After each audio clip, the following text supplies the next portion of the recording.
या लक्षवेधी क्रमांक 3चं उत्तर चालू असताना सन्माननीय या सभागृहाचे सदस्य भास्कर शेठ जाधवानी मी उत्तर देत असताना तुम्ही कुठल्या अधिकारात उत्तर देताय, तुम्हाला अधिकार नाही अशा पद्धतीचं वक्तव्य केलं। ते सुद्धा अर्धा तास उत्तर ऐकल्यानंतर मी उत्तर द्यायला उभा राहिला असतो आणि मी उभं राहिल्या जर त्यांनी हरकत घेतली असती तर मग त्याला मान्य तालिका अध्यक्षांनी तत्कालीन अध्यक्षांनी त्याच्यावरती स्पष्टीकरण दिलं असतं। प्रश्न वरुण सरदेसाईंनी विचारला, प्रश्न राम कदम साहेबांनी विचारला, प्रश्न उबाटाचे सदस्य आदित्य ठाकरे साहेबांनी विचारला।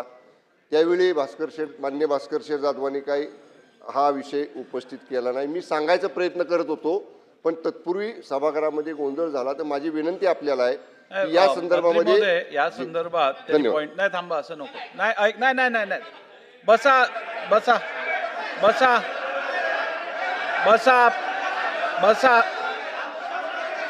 मला बोलू दे ना, बसा खाली बस। हे काय बरोबर नाही, खाली बसून घ्या, खाली बसून घ्या।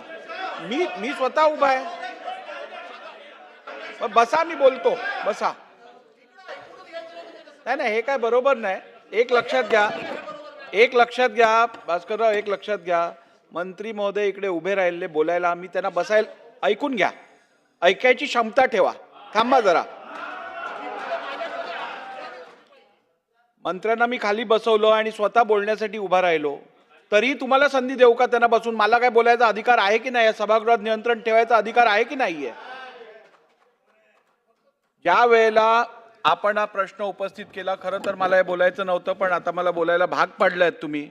जर का इकडे सदस्य योग्य वेळेला येऊन पूर्ण वेळ सभागृहात थांबले तर मी केलेल्या घोषणांची त्यांना माहिती प्राप्त होईल। त्यांना यापूर्वीच मी घोषणा केली आहे, उपमुख्यमंत्र्यांकडे जी खाती आहेत त्यांनी त्या खात्यांसंदर्भातली जबाबदारीचं वाटप केलेलं आहे, त्या संदर्भात मी मान्यता दिलेली आहे आणि याची घोषणा पण सभागृहात केली आहे। त्यामुळे आता सभागृहाचा अजून वेळ घालवू नका, आपण कामकाज पुढे नेऊया। मंत्री महोदय म्हणाले ते अगदी बरोबर आहे की ते बराच वेळ उत्तर देत होते, मी मध्ये काही बोलत नव्हतो। बराच वेळ सभागृहामध्ये, त्याच्यानंतर मध्ये थोडीशी नोकझोक झाली, मी काही बोलत नव्हतो। परंतु सभागृहामध्ये मंत्री महोदय उत्तर देत असताना दोन्ही बाजूच्या सदस्यांचं समाधान होत नव्हतं आणि म्हणून मी सन्मान्य अध्यक्ष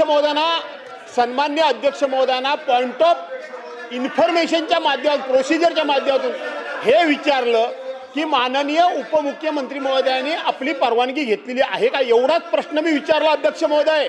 यापेक्षा मी काही आक्षेप घेतलेला नाही। मला वाटतं गोंधळ झाला। या विषयाचं रुलिंग मी दिलेलं आहे, आता पुढे जायला हरकत नाही। लक्षवेधी क्रमांक 1 अध्यक्ष महोदय, पांढरकवडा तालुक्यामध्ये आणि यवतमाळ जिल्ह्यातल्या काही तालुक्यांमध्ये जवळपास काळा पैसा पांढरा करण्याच्या हेतून एक मोठा घोटाळा झालेला आहे। केळापूर तालुक्यातील जवळपास 10 ते 12 गावांमध्ये मयूर चव्हाण नावाच्या व्यक्तीने MRJ